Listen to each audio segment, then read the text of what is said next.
evening and welcome to tonight's Planning Commission meeting for the City of Pacifica, January 17th, 2017. Can we have a roll call, please? Chair Gordon. Here. Commissioner Barringer. Present. Evans. Present. Campbell.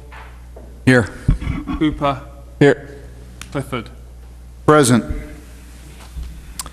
Thank you. And Commissioner Evans, could you lead us in the salute to the flag? Sure.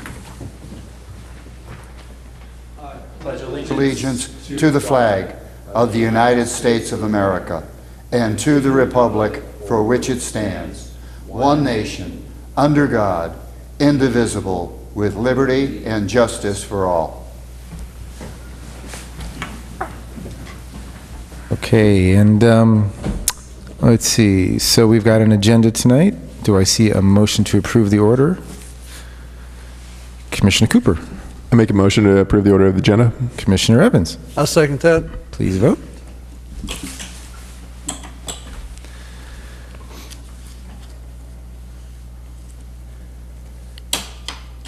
And that passes unanimously. I'm sure of it. We've got some minutes from December 19th. Let's see, and good. Commissioner Clifford. I move to approve the minutes from December 19th. Great. And Commissioner Evans? I'll second that also. Okay. Let's see, everyone was here. Good. Please vote. And that also passes unanimously. Moving on to, is there a need to designate a liaison for a city council meeting? No, Chair. Thank you. Okay. Moving on to oral communications. This portion of the agenda is available to the public to address the Planning Commission on any issue within the subject matter jurisdiction of the Commission that is not on the agenda. The time allowed for any speaker is 3 minutes. And I don't see anybody coming forward, so we're going to move on to we've got one public hearing for this evening, and that is CDP-336-13, amendment of a coastal development permit filed by owner Neil Copping to modify an existing permit to construct a 400 square foot addition to an existing 3-story single-family residence on a 5,700 square foot lot located at 111 Kent Road in Pacifica. The proposed amendment would alter the location and size of the proposed addition such that the project would no longer substantially conform to the original approval. Recommended CEQA status is exempt, and the recommended action is to approve as conditioned. Could we have a staff report, please? Good evening, Chair. Good evening, Commissioners. I'm Robert Smith, the Assistant Planner. The previously approved scheme was granted permission in August 2014 by the Planning Commission, and the approved application was for a 400 square foot addition. Again, in October 2016, this application was extended by Planning Commission. The original application was submitted by the building's former owner, and since the applicant has taken ownership of the property, has identified a number of modifications to be proposed. These are mainly resulting in a need for, firstly, the increase in the width of the internal stairs to meet building code requirements, with the majority of the alterations and additions happening at 3rd floor level. Secondly, to improve the building's structural elements to facilitate the installation of solar panels at roof level. And finally, to reorientate the deck to provide a better outlook. The application maintains compliance with zoning code requirements for the district, and the modifications are thought to improve both the home and the surrounding neighbourhood.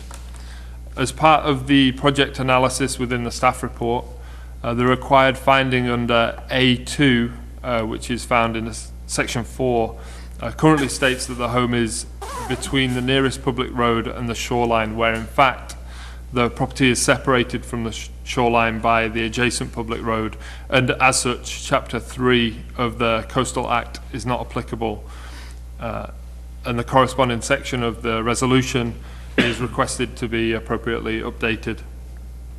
So staff recommends approval of the project as conditioned, and the applicant is available for questions along with staff should you have them. Thank you. Thank you very much for that staff report. I don't see any questions for staff at this point. If the applicant would like to come and step up to the podium and address the Planning Commission, if he so chooses, he's not required to, but only if you want to. You can address the Planning Commission and talk about your project. And the floor is yours. Okay, I'm Neil Copping, the owner of, with my wife Britt, of this property. We bought it from the original owner and found that we would like to make a few alterations. As far as the orientation of the deck, also, we didn't want to hack into a very large heritage cypress tree. The footprint doesn't change at all from the original approved plan. Is there any questions that you might have? Yes. Sure. Commissioner Cooper. Yeah, the only question I had was, it says here in our packet that you were going to upgrade the building codes by putting in the stair. Are you just widening the stairs? Is that all you're doing from the original proposal? I'm sorry? Are you widening the stairs from the original proposal? Is that what No, we had to add a few. The steps that are there right now are very steep, and they're not to code. Right. That was not in the original plan. It was, I guess, grandfathered in, so they were not going to change those steps in the original plan. And we thought this was our chance to change that. make it safer and bring it up to code. Perfect. So we had to widen it very slightly to make it happen. Cool. Thank you.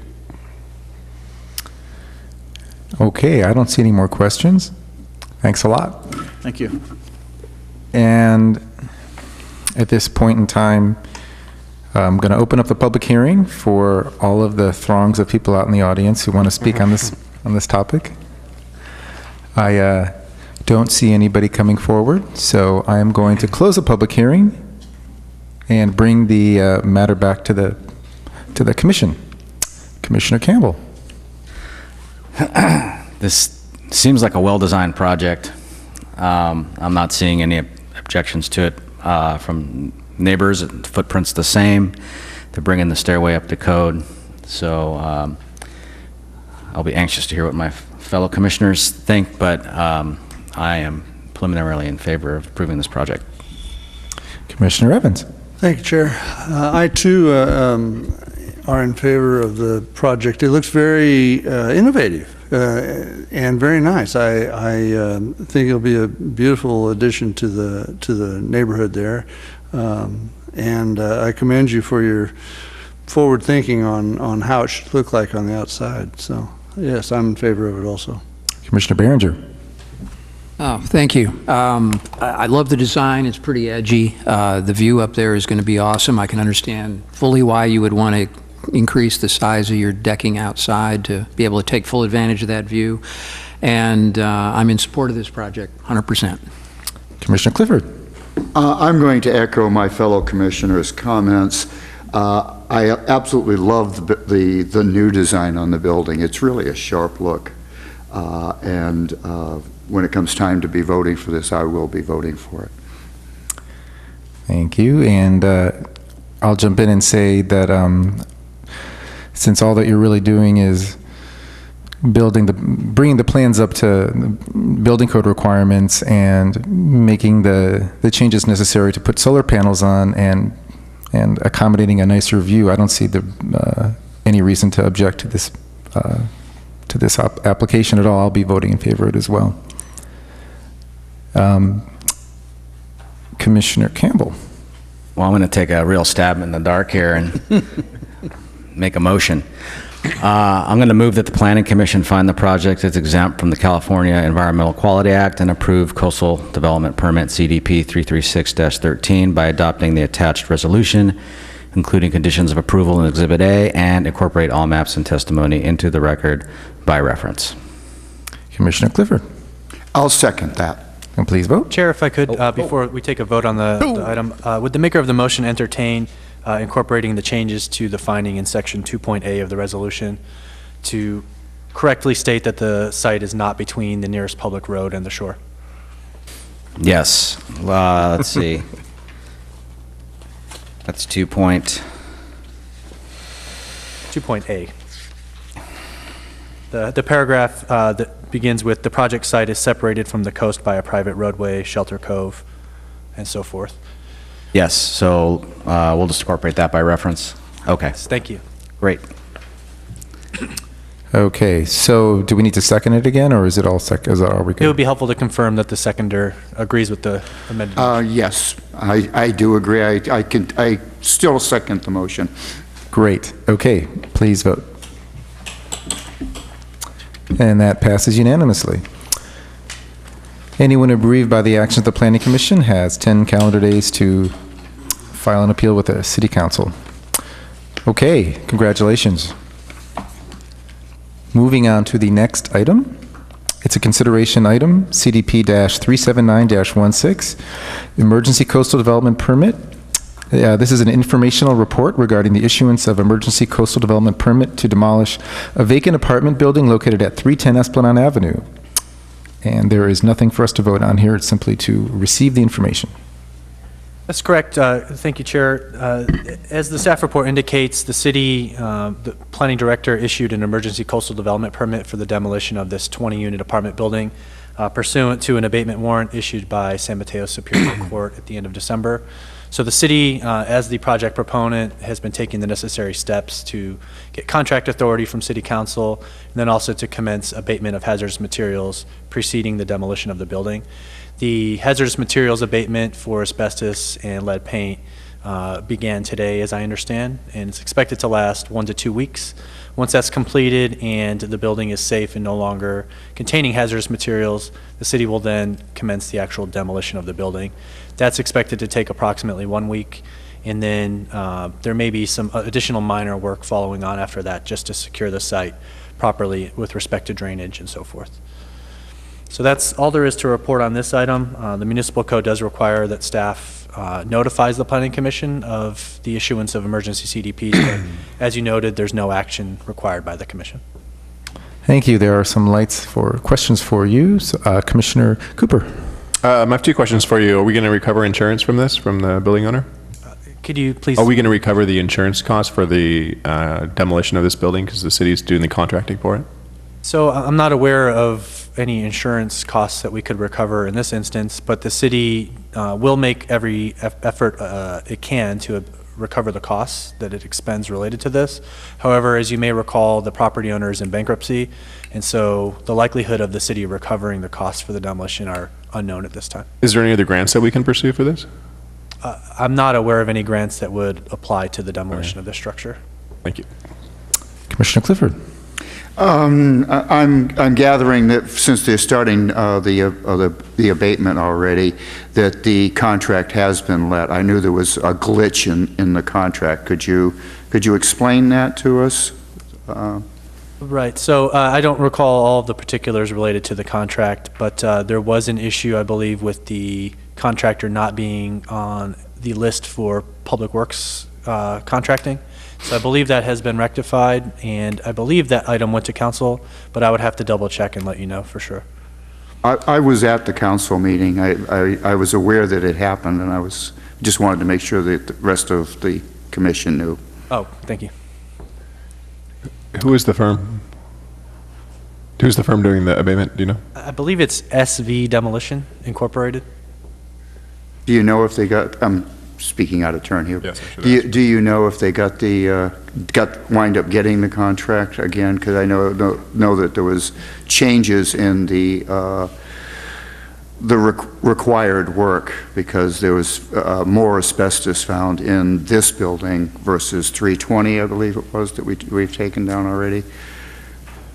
I don't have the answer to that question. You don't have any of that information. Thank you. Commissioner Evans. Thank you, Chair. With the weather, is there going to be any issue, because we have a few more storms coming up, on the timeline? I see it's only till February 25th that the permit is alive.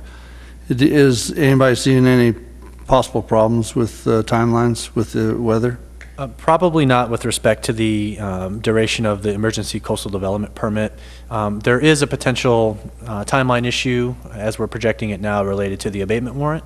So the city is likely to have to request an extension of the abatement warrant, which hopefully the judge will issue, but it's not a certainty. All right. But with the other part of your question, we are continually monitoring weather. It does have an effect on the demolition. A little bit of rain can be helpful to keep down dust, for example, but too much rain could jeopardize the safety of the site. And so before the crews are commencing each phase of the project, we are having the city's geologist take a look and make sure that it's still safe enough to enter the building. Very good. With the past couple storms, we might want to take a real close look on that one. So, thank you. Okay, I don't see any more questions on that. So we're going to move on to Commission Communications. Commissioner Evans.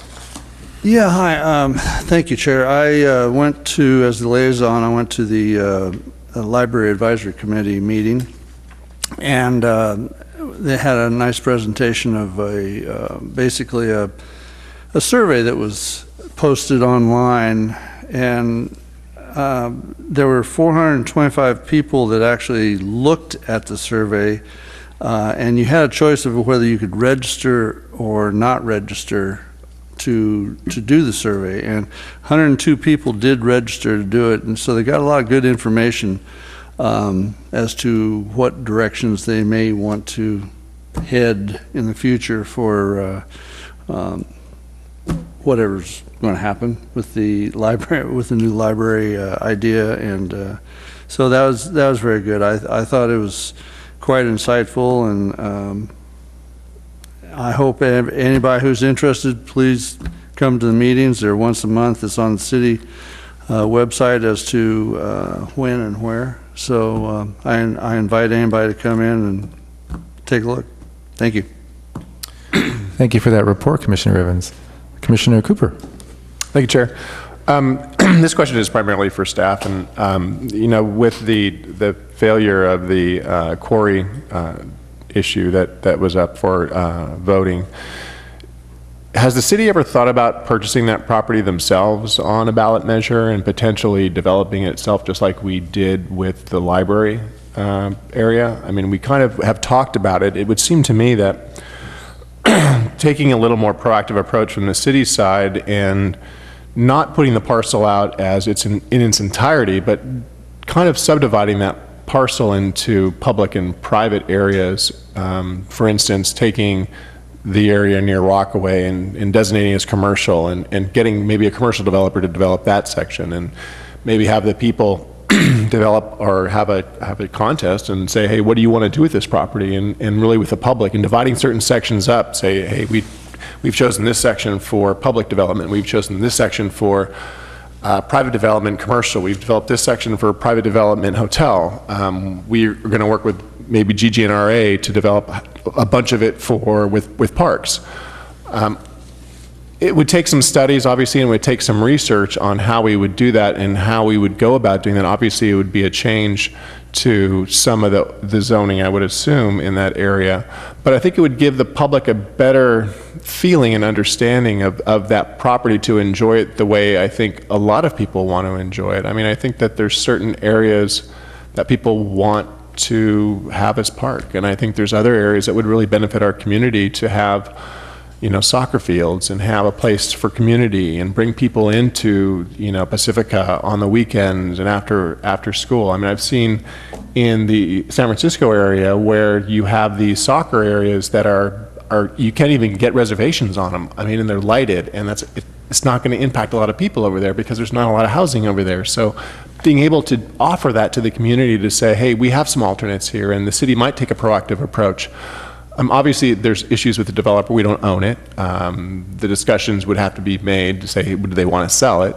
And is this something that we'd want to pursue as a city and as a panel? So I don't know what those particulars are, but I'm just throwing it out there to see if that's something that anybody's interested in doing, or what that would take and what the options would be. So. Sure. I'm not aware of discussions that have progressed to that point with respect to the city purchasing the property. As you indicated, it's a private parcel, and so I'm not even aware whether the owner is interested in selling the property. It's my understanding he's still interested in developing the site in accordance with the zoning that does not require a vote of the people, and that's all the information I have at this time. Okay. Thank you, Commissioner Cooper. Commissioner Clifford. I just had a thought while Commissioner Cooper was speaking along those lines. My thought is that we are going to be working on our general plan this coming year, which would be a possible platform or forum in which to talk about the quarry and the actual zoning within it. And I think that might be a good place to start this conversation, because we're slated to have some conversation about the general plan anyway. So just putting that out there. Great. Okay. Moving on to staff communications. Thank you, Chair. Just a couple items, well, 3 items perhaps, only 2 remaining. I already talked about 310 Esplanade. First item, the council will hold a session on marijuana regulations, a high-level discussion on January 23rd. As you're aware, more than likely, the voters enacted Proposition 64, which allows for non-medical use of marijuana in California. And there's a whole host of related regulations that apply to that. And so the City Council will receive some information from staff and hopefully provide direction on where it would like staff to go with developing or not developing local regulations with respect to that. And so depending on the council's direction, we may have some items that need to come before the Planning Commission for zoning amendments. And so we'll wait and see on January 23rd. And the second item, the Planning Commission annual report to City Council is tentatively scheduled for February 27th. So if you could check your dates and perhaps let Tina or myself know whether you might be available, then we can identify if that's an appropriate date. Thank you. Yeah. Oh, question for staff on the marijuana meeting. You said it's going to be a high-level meeting. Is that council and other, like the city manager or something like that, or is it just? It's at the regularly scheduled City Council meeting. Oh, so okay. Full staff complement will be there. Okay. Okay. I had one more thing. Sure, Commissioner Cooper. I did visit the new 7-Eleven up on Manor. I thought it was a really nice development. One thing I did notice up there, and I didn't act in any capacity as the commission, but they did a lot of banners out there. I think there were some drink cups spinning on something out in the front and a bunch of other big banners that we didn't like. And so I did remind the manager that, you know, we do have limitations and you need to check with the city planning department before he put those out. He was very nice and he promptly took them down as a good neighbor, and so hopefully he's watching that. And I just want to remind staff that I think it's important that we enforce the things that we didn't like about, and when we had the discussions about the existing Safeway, or Safeway, 7-Elevens, that was one of the elements that we had, was all this additional signage and the red box outside and a lot of the things that really were not in that permit. And again, he was very accommodating, but I did like the development. I thought it was a nice store. So Thanks for that report. We have reached the end of the road. Do I see a motion? Commissioner Clifford. I move we adjourn. Commissioner Evans. I'll second that. Please vote. And that passes unanimously. Good evening, everyone.